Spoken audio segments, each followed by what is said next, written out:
With the best win rate in rugby history, it's not easy to beat the All Blacks. At 77%, the odds are 3 and 4 you'll lose. But then there are times when teams showed up, beat the odds, and shocked the All Blacks. So let's look at some of the most shocking All Blacks upsets in history, and make sure to stick around till the end to find out our number one shock All Blacks upset of all time. And make sure to leave us a comment about your number one New Zealand shock loss. Will your number one be the same as ours? Let's compare notes. Now, the All Blacks, 3-time World Cup winners, always a ferocious test for any side that dares challenge the famous black shirt. Recognised for the iconic haka and the greats that they have produced, from Jonah Lomu to Dan Carter, undoubtedly one of the greatest international sides of all time in any sport. Alongside their treble of World Cup triumphs, they've dominated the Rugby Championship since its inception in 1996, winning a total of 20 titles across both the Tri-Nations and 4-team formats. Through the generations of different teams and players they faced, success is the one thing that's remained at New Zealand's core. However, even the best teams come up short from time to time, and that's what we're here to talk about. Now, before we get into the games, if you're new around here and enjoy this content, please like and subscribe, it really helps our channel. So let's kick off with 2024 back-to-back defeats against rivals South Africa. Do you remember what we were saying earlier about the All Blacks having the best winning percentage in Test rugby, or the dominance they've enjoyed in the Rugby Championship? Yeah, well, in recent times, the Springboks have decided to do something about that. New Zealand suffered their heaviest ever defeat at Twickenham in 2023 at the hands of South Africa, losing 35-7. Before that heartbreaking defeat in October, losing by the narrowest of margins at the Rugby World Cup final. But we won't focus on that now. Instead, let's look at the Rugby Championships, where the formidable Springboks clinched their 5th title after being thwarted by the All Blacks in their last 3 attempts to win the competition. The stage was set at Ellis Park for the first game. The two Titans were ready to go toe-to-toe. The All Blacks found themselves in the driver's seat for most of the game, leading 27-17 in the last quarter before the tide started to turn green.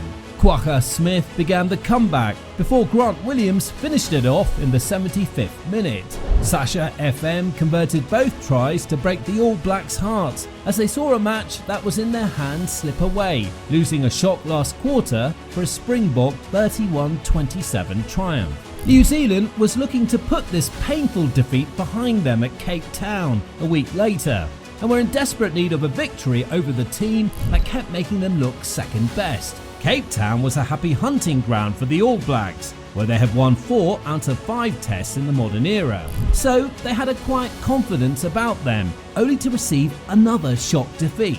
Let's take a look. The All Blacks again got their noses in front, 9-3 up, going into the second half.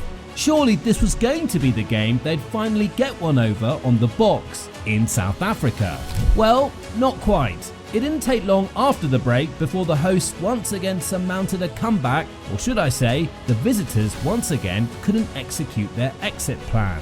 Trailing the Boks 13-12, All Blacks fly half D-Mac missed an easy penalty at a key moment in the match, which helped South Africa stay in the lead before putting the game out of reach, winning 18-12 and claiming a 4th straight win over New Zealand.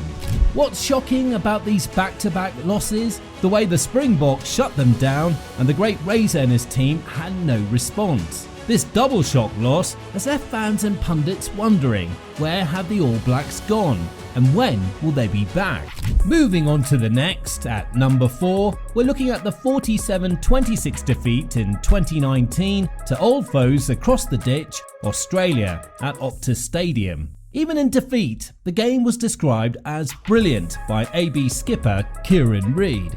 This was a historic night for the Wallabies on home soil, but a night to forget for the All Blacks, who would be shocked by the Aussies. Going into the match against Australia, the All Blacks were in good form, having beaten them in their last 3 encounters. So it was little surprise that the All Blacks were huge odds-on favourites, expected to easily sweep Australia convincingly on their own shores. But the Wallabies had other ideas, and the All Blacks were in for a shock. It's not often anybody for that matter, scores 47 against the Kiwis. It was one of those nights. Nick White delivering that quick ball, silky smooth O'Connor with Hodge out wide, while skipper Michael Hooper was everywhere. This was a standalone performance, and the All Blacks were defo shocked. This was a huge upset, and the manner in which Australia dealt with the All Blacks made it a sore one for the New Zealand public. Australia's performance was outstanding, with Steve Hansen criticising his own side for their approach to the game, which saw their old rivals beat them for the first time since 2017.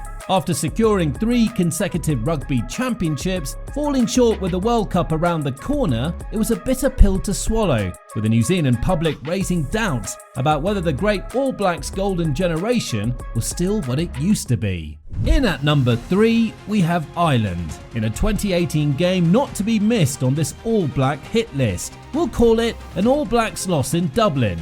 Yeah, you heard that right, a New Zealand loss against Ireland on home soil. Not sure why this is so shocking? Well, we'll clear it up for you.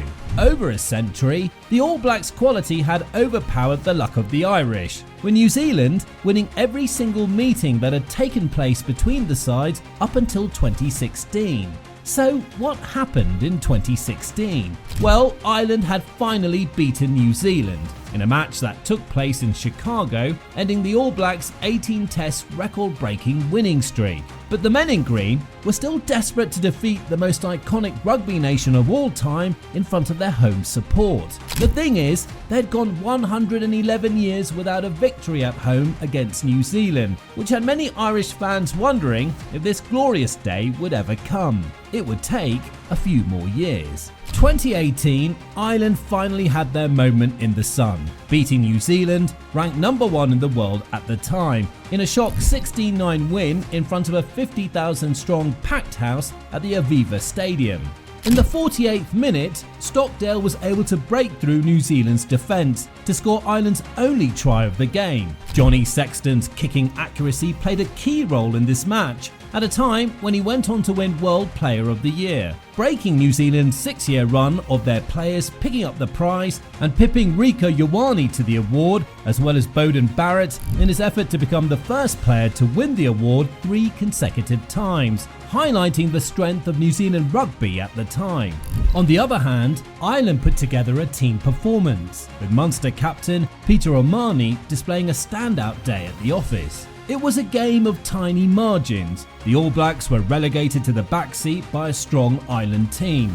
So complete was the loss that the All Blacks couldn't cross the Irish try line. Up until now, the Irish story against the ABs was about near misses, ifs, buts and almost. The point is, after 17 attempts and no wins, Ireland were clearly not favourites to win this one. They had shocked the All Blacks. Moving on, our number 2 shock All Black defeat on our list is the loss to Argentina in the 2020 Tri-Nations version of the Rugby Championships at Sydney, Australia. Inspired by Pablo Matera, captain and strongman, in his first minute roughhouse display of "I am the captain and I defend my teammates," led with an in-your-face pressing style, was outstanding in the loose. His teammates took the cue and ran with it, providing a defensive tackling clinic. 6 penalty kicks to the Pumas revealed how much pressure they had put on the All Blacks' error-riddled display. Errors from a Sotutu pass, a Rika Ioane fumble, a missed kick from the experienced fly half just before half-time was the result of a physical Argentina game plan. The stretched All Blacks needed a desperation tackle from Aaron Smith to prevent what would have been an embarrassing try after they were caught napping. Los Pumas pulled off the upset and beat the mighty All Blacks for the first time ever win in 30 tests. He misses. A boil over felt in Buenos Aires. Los Pumas, muy bueno.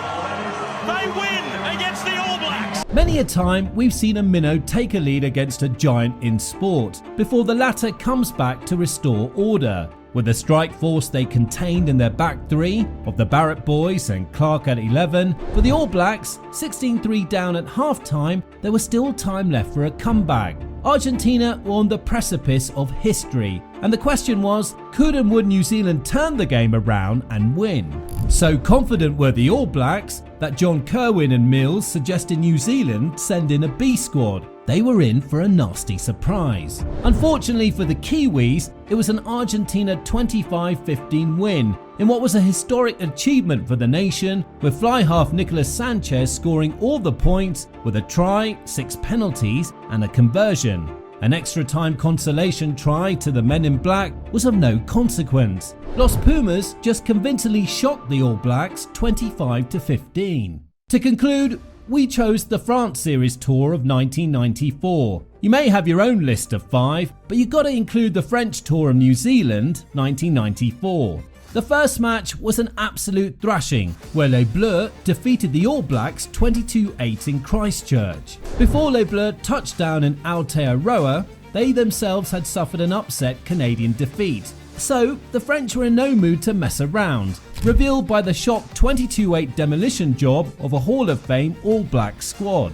Captained by rugby great Sean Fitzpatrick, Lomu threatening on the touchline with his long rangy power runs, partnered by rugby talking head JK on the other wing, Richard Lowe leading from the front in his usual bad boy mode, France in devastating fashion nullified the powerful All Black midfield combination.